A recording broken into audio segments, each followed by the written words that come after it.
چھٹی فصل عمل سے آراستگی۔ نمبر 44 علم نافع کی علامتیں۔ ذرا اپنے آپ سے سوال کرو کہ علم نافع کی علامتوں میں آپ کا کتنا حصہ ہے، جو کہ حسب ذیل ہیں۔ نمبر 1 علم نافع کے مطابق عمل کرنا۔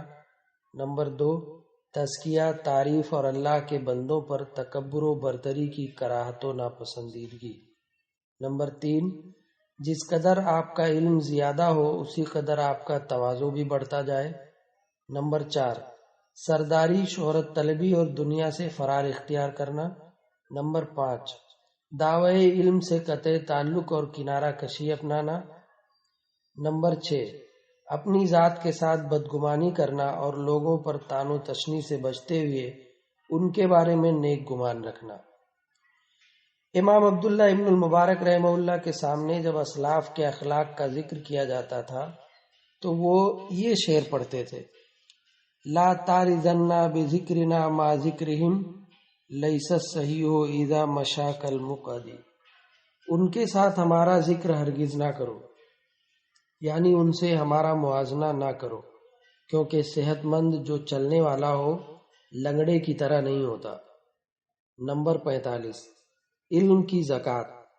علم کی زکوٰۃ ادا کرو، بیں طور کے ببانگے دوہل اعلان حق کرو، بھلائی کا حکم دو اور برائی سے روکو، مصالح اور نقصانات میں موازنہ کرو، علم پھیلاؤ، نفع سے محبت عام کرو اور حق و بھلائی کے تقاضوں میں رسوخ و وجاہت اور اچھی سفارش کے ذریعے مسلمانوں کے کام آؤ۔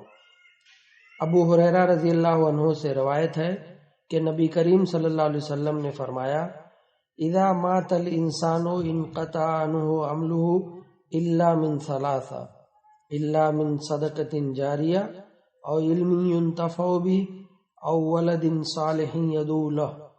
جب انسان مر جاتا ہے تو اس کے عمل کا سلسلہ منقطع ہو جاتا ہے سوائے 3 چیزوں کے: صدقہ جاریہ، یا کوئی علم جس سے فائدہ اٹھایا جائے، یا نیک اولاد جو اس کے لیے دعا کرے۔ اسے امام مسلم وغیرہ نے روایت کیا ہے۔ بعض علماء نے کہا ہے کہ یہ تینوں چیزیں اسی عالم میں یکجا ہوتی ہیں جو اپنے علم کو خرچ کرنے والا ہو، چنانچہ اس کا علم خرچ کرنا صدقہ ہوتا ہے جس سے وہ فائدہ اٹھاتا ہے، اور اس علم کو حاصل کرنے والا اس عالم سے سیکھنے کی وجہ سے اس کا بیٹا ہوتا ہے۔ لہذا اس زیور یعنی ادب کا خاص خیال رکھو، کیونکہ یہ تمہارے علم کا بنیادی ثمرہ ہے، اور یہ علم کا شرف ہی ہے کہ وہ بکثرت خرچ کرنے سے بڑھتا ہے اور اعتراض و بخیلی سے کم ہوتا ہے، اور علم کی آفت اسے چھپانا ہے۔ اور دیکھنا، زمانے کے فساد، فاسقوں کے غلبے اور نصیحت کی قلت افادیت کا دعویٰ تمہیں دعوت و تبلیغ کے فریضے سے دوری پر آمادہ نہ کرے، کیونکہ اگر تم نے ایسا کیا تو یہ ایسا کام ہوگا جس پر بدعمل و بد کردار لوگ سرخ سونا لٹائیں گے، تاکہ وہ نیکی و شرافت کے خلاف بغاوت اور شر و برائی اور پستی کا علم بلند کرنے میں کامیاب ہو سکیں۔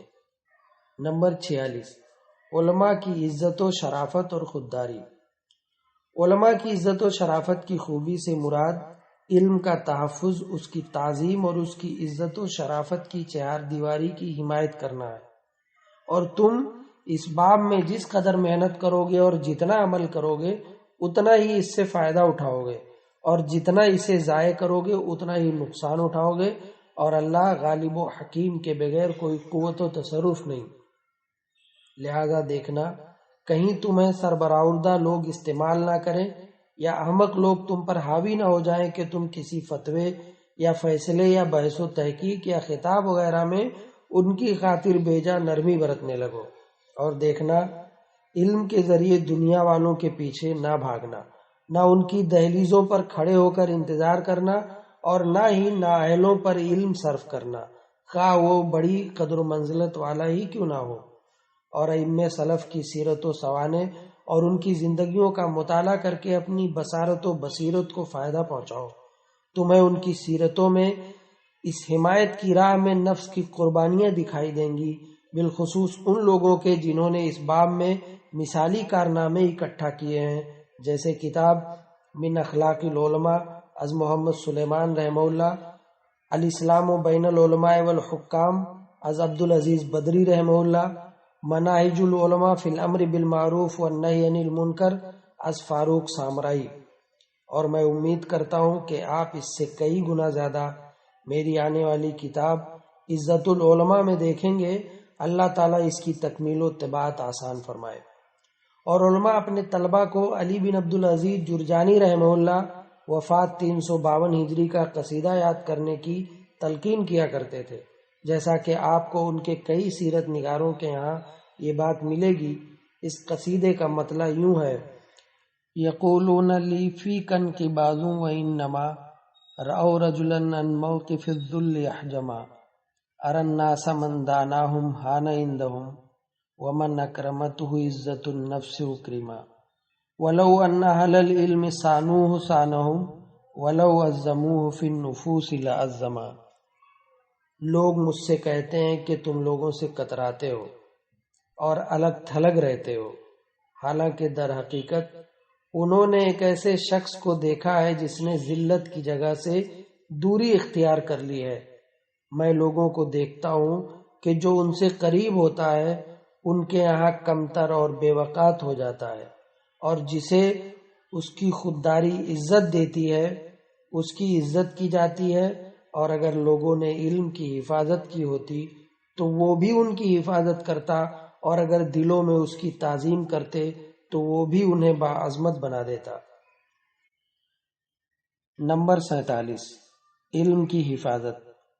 اگر تمہیں کوئی دینی عہدہ یا منصب مل جائے تو یاد رکھو کہ اس منصب تک رسائی کا ذریعہ تمہارا طلب علم ہے۔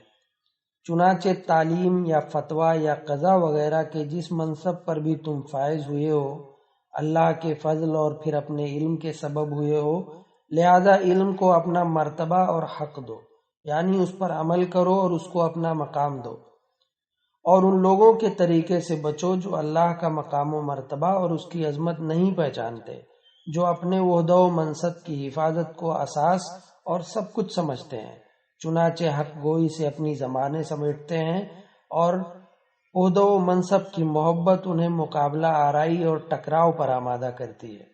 لہذا اللہ آپ پر رحم فرمائے، حکمت و معرفت اور حسن تدبیر سے اپنے دین، علم، شرف اور نفس کی حفاظت کر کے اپنی قیمت و حیثیت کی حفاظت کا اہتمام کرو۔ احفظ اللہ یحفظک، اللہ کی حفاظت کرو وہ تمہاری حفاظت کرے گا۔ احفظ اللہ فی الرخاء یحفظک فی الشدہ، خوشحالی میں اللہ کی حفاظت کرو وہ پریشانی میں تمہاری حفاظت فرمائے گا۔ اور اگر عہدہ و منصب کے پٹے سے بے دخل اور علیحدہ ہو چکے ہو اور دیر صحیح تمہارا انجام وہی ہونا ہے تو کوئی حرج نہیں، یہ معزولی قابل ستائش ہے، قابل نقص و مذمت نہیں۔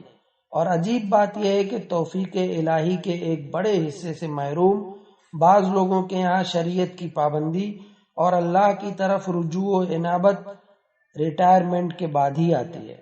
ایسے شخص کی توبہ گرچہ شرعی توبہ ہے لیکن اس کا دین اور بوڑھیوں کا دین یکساں ہے، کیونکہ اس کا فائدہ اسی تک محدود ہے، آگے نہیں جا سکتا۔ اور جب اس کے عہدہ و منصب کا دور رہتا ہے، جب اس کا فائدہ دوسروں تک پہنچنے کی حاجت رہتی ہے، تو آپ اس کو لوگوں میں سب سے بڑا فاسق و فاجر، ضرر رساں یا کمزور دل اور حق گوئی سے گونگا پائیں گے۔ ہم ذلت و بے بسی سے اللہ کی پناہ چاہتے ہیں۔ نمبر 48، مداہنت، یعنی بیجا تساہل و نرمی کے بجائے رواداری۔ مداہنت ایک بری اور پست عادت ہے، لیکن رواداری ایسی چیز نہیں، لہذا دیکھنا ان دونوں کو گڈمڈ نہ کرنا کہ مداہنت تمہیں کھلی منافقت پر آمادہ کر دے، اور مداہنت ہی تمہارے دین کو عیبدار کرتی ہے۔ نمبر 49، کتابوں کا شغف۔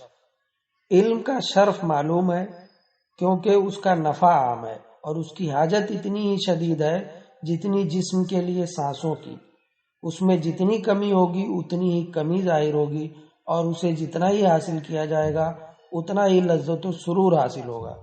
اسی لیے حصول علم سے طلب علم کا شغف شدید تر رہا ہے، اور کتابیں جمع کرنے کا شغف انتخابی بنیاد پر ہونا چاہیے اور اس سلسلے میں اہل علم کی بڑی طویل باتیں ہیں، اور اس بارے میں میری کتاب خبر الکتاب میں کچھ باتیں نوٹ کی ہوئی ہیں۔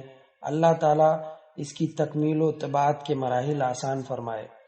لہذا اصول و مراجع کی کتابیں جمع کریں اور جان لیں کہ کوئی کتاب کسی کتاب سے بے نیاز نہیں کر سکتی، اور دیکھنا خس و خاشاک کی مانند رطب و یابس کتابوں سے نہ اپنی لائبریری کو بھرنا، نہ ہی اپنی فکر کو خلل اور تشویش میں ڈالنا۔ بالخصوص بدعتیوں کی کتابوں سے تو مکمل اجتناب کرنا، کیونکہ وہ خطرناک دائمی زہر ہے۔ نمبر 50، تمہاری لائبریری کی اساس و بنیاد۔ ایسی کتابوں کا اہتمام و التزام کرو جو استدلال و استنباط، احکام کے اسباب و علل میں تفقہ اور مسائل کے اسرار و رموز میں غوطہ زنی کے طریقے پر ترتیب دی گئی ہوں، اور اس سلسلے میں شیخین یعنی شیخ الاسلام امام ابن تیمیہ اور ان کے شاگرد امام ابن قیم الجوزیہ رحمہم اللہ کی کتابیں نہایت جلیل القدر اور اہم ہیں۔ نیز اس سلسلے کی قدیم و جدید منہجی متداول کتابیں حسب ذیل اہل علم کی ہیں۔ نمبر 1، حافظ ابن عبد البر رحمہ اللہ، متوفہ 463 ہجری، اور ان کی عظیم ترین کتاب التمہید ہے۔ نمبر 2، حافظ ابن قدامہ مقدسی رحمہ اللہ، متوفہ 620 ہجری، اور ان کی نہایت بنیادی کتاب المغنی ہے۔ نمبر 3، امام حافظ نووی رحمہ اللہ، وفات 676 ہجری۔ نمبر 4، حافظ ذہبی رحمہ اللہ، وفات 748 ہجری۔ نمبر 5، حافظ ابن کثیر رحمہ اللہ، وفات 774 ہجری۔ نمبر 6، حافظ ابن رجب رحمہ اللہ، وفات 795 ہجری۔ نمبر 7، حافظ ابن حجر رحمہ اللہ، وفات 852 ہجری۔ نمبر 8، حافظ شوکانی رحمہ اللہ، وفات 1250 ہجری۔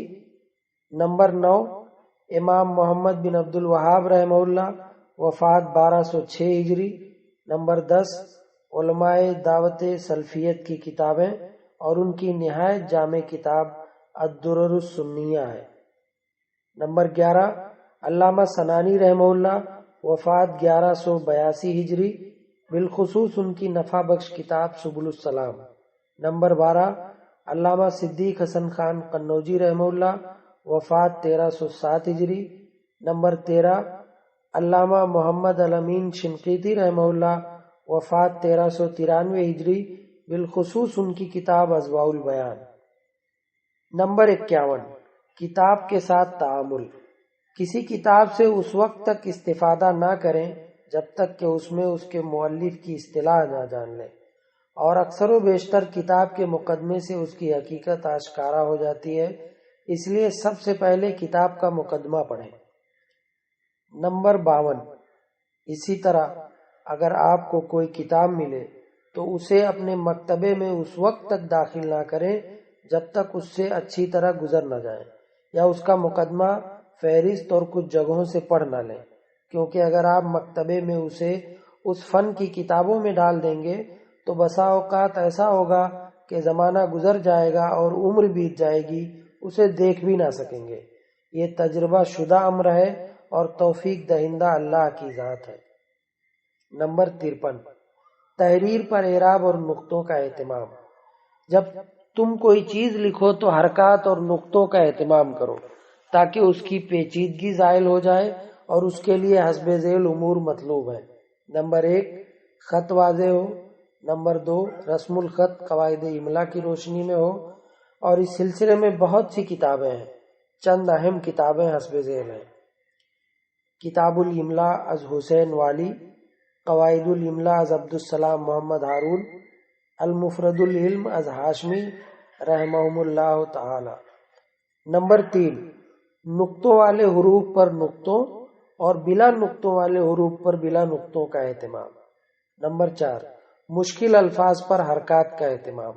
نمبر 5، آیت یا حدیث کے علاوہ میں رموز کتابت یعنی کوما، وقف وغیرہ کا اہتمام۔